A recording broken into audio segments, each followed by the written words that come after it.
I remember an argument that I had with my uni roommates back in Unilag about, those people that will say, "Oh, I'm so grateful to my parents for providing for me.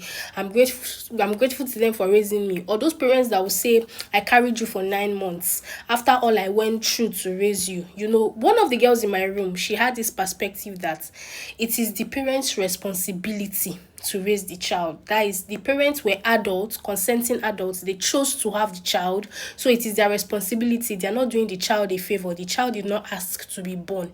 And an argument is very, very valid, right? But this perspective requires a degree of privilege. This is why it breaks my heart when I see poor people reproducing. Like, you don't have to have children, and you can say that it is discrimination against people that don't have money.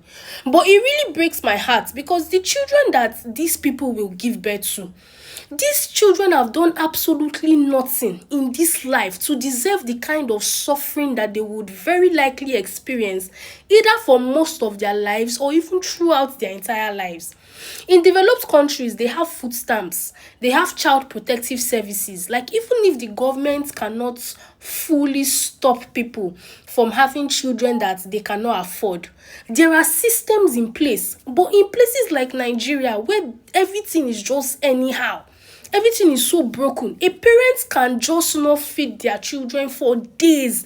And I mean this, an adult can be walking around, and whether or not their child has eaten today will be the least of their worries, and nothing will happen. Maybe people will just talk, maybe people will just gossip, but nothing will happen. There are little children that all their neighbors already know them as beggars.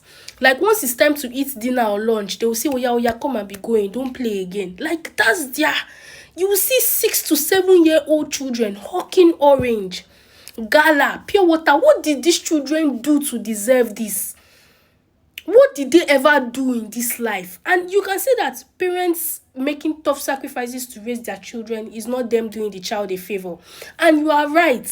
But I want you to also know that not every child is as privileged to have this perspective.